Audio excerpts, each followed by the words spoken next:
ebiragiro ebikakali byeyongedde okuva mu gavumenti ya Amerika eri General Yoweri Kaguta Tibahaburwa. Ono mu ggwanga erya Congo bamulagidde mu nnaku ntono nnyo ajjeyo amagye ga UPDF Bunnambiro.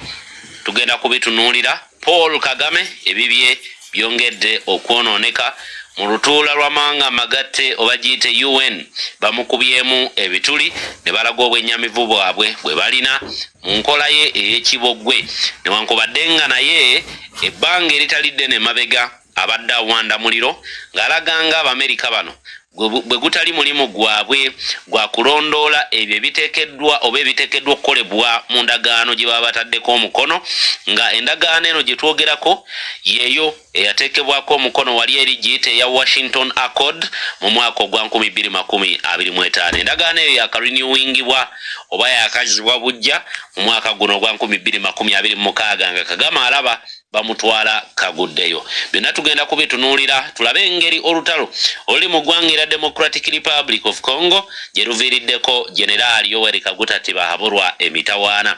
Olugendo lwa Robert Kyagulanyi mu Amerika nate oluvannyuma lw'okutuula n'abamu ku bakulu mu Congress, Mwami Tibahaburwa gaakaaba gaakomba.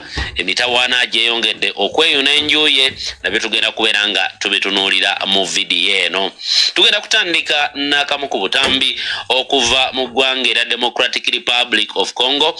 Omukulu atwala eggwanga eryo Tshisekedi nga yeemulugunya ku gavumenti eya Kagame eya Rwanda. Agamba nti bwe baali balabanga abaabwe bwe batwalanga Abakongo kumbe baali bavujjirirwa omukono ogw'e Rwanda okutaganjula n'okwonoona eddembe eriri mu ggwanga erya Democratic Republic of Congo. Katandike n'eggye lya Uganda nga tetunagenda mu katambi okugobwa mu ggwanga erya Democratic Republic of Congo. Gwali mwaka gwa 2022. Mu mwaka ogwo embeera yayongera okutabuka oluvannyuma lw'eggye lya Kenya okuvaayo ne lyemulugunya nga eggye lya Uganda erya UPDF bwe lyali ligufudde omugano okukolagana n'okwekobana n'akabinja ka March 23rd movement.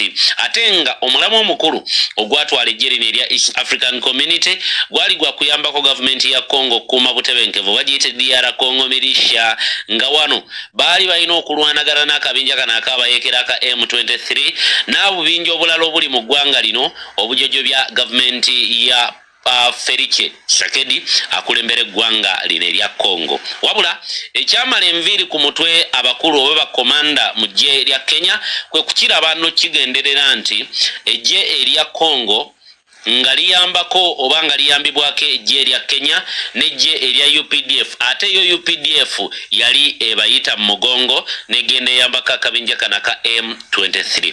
Oluvannyuma lwa lipoota okufuluma eya UN mu mwaka ogwa 2024 ng'eraga lwatu nti eggye lya Uganda erya UPDF lyali mu kkobaane ne M23 nga liyambako n'eggye erya RDF. Awo nno emitawaana gyayongera okujja. Tuvudde mu 2022 ng'eggye lya Kenya ligambye nti ntayi tetugenda kufiirwa bantu baffe mu ngeri ey'ekyeyonoonere nga betwefuula nti nno tukolagana nabo okukuuma obutebenkevu ate be bakuuma aduuyi be bakuuma omulabe.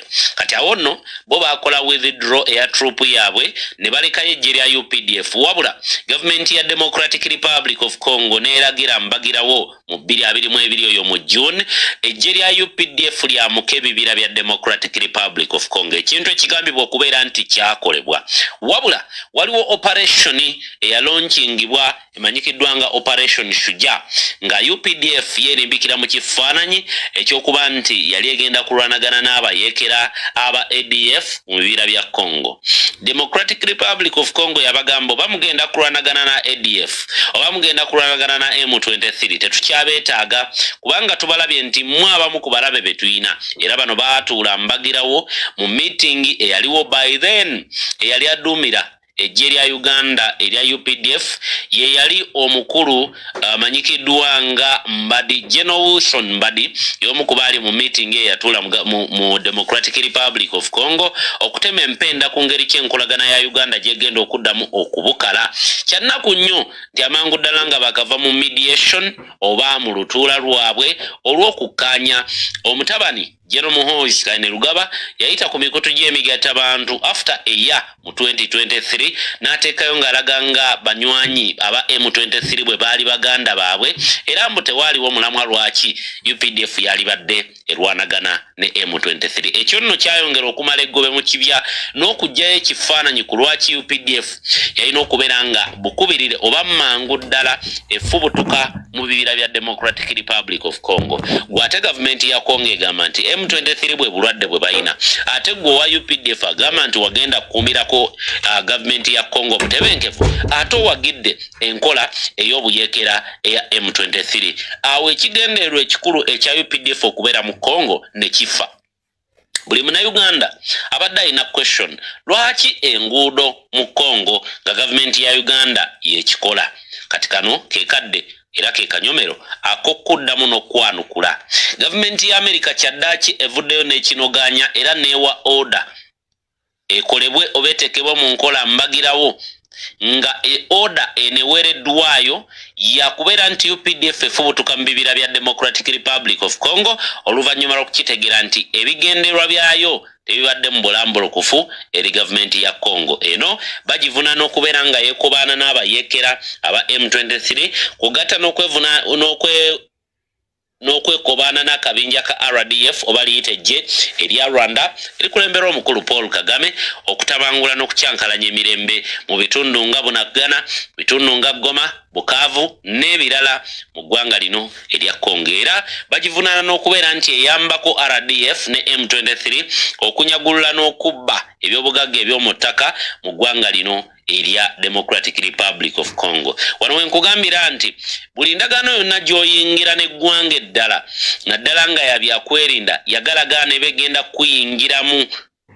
Uganda yakola endagaano ebyokwerinda ne Rwanda era nga endagaano eno egamba nti akutambaala naffe tuli mutambaala talikwatako naffe tetuli mukwatako.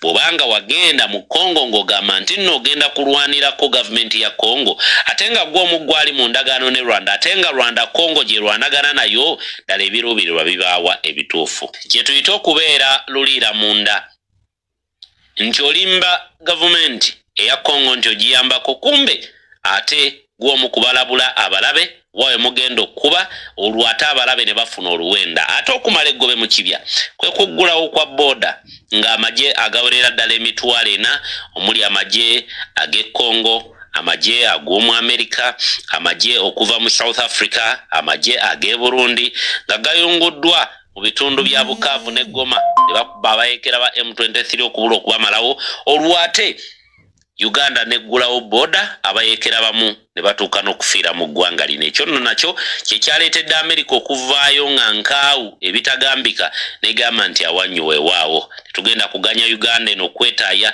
era olumba olugenda okulya gavumenti y'omumpembe generaali ng'oggyeko olugendo lwa Bobi Wine mu Amerika lwetoololedde nnyo mu ggwanga era Democratic Republic of Congo.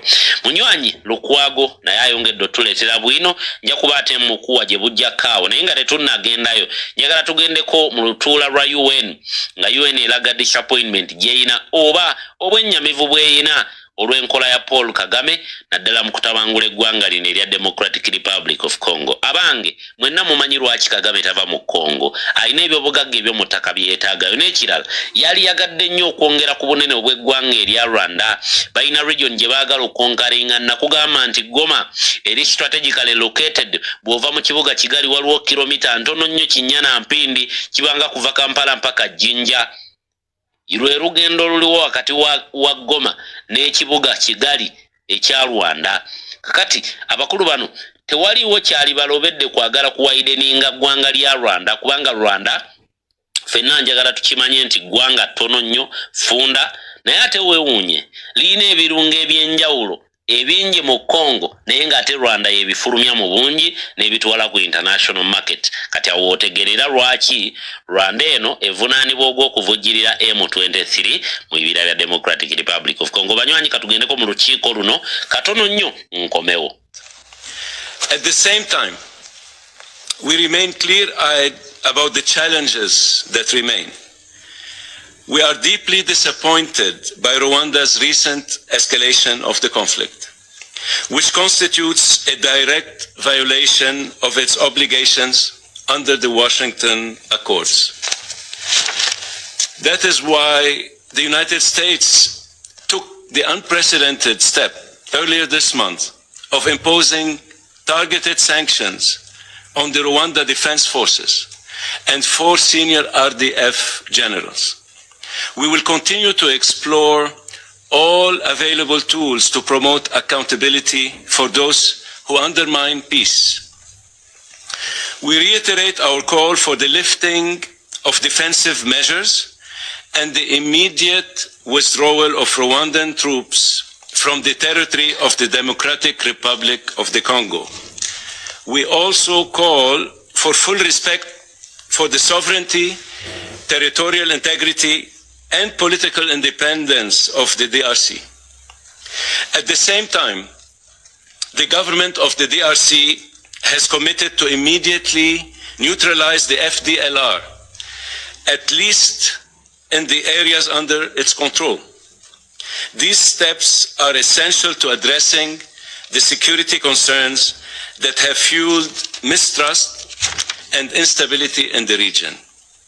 Lasting peace will also require the restoration of full state authority by the government of the DRC throughout the Kivus. The Congolese people must be able to rely on their legitimate institutions to provide security, governance, and basic services in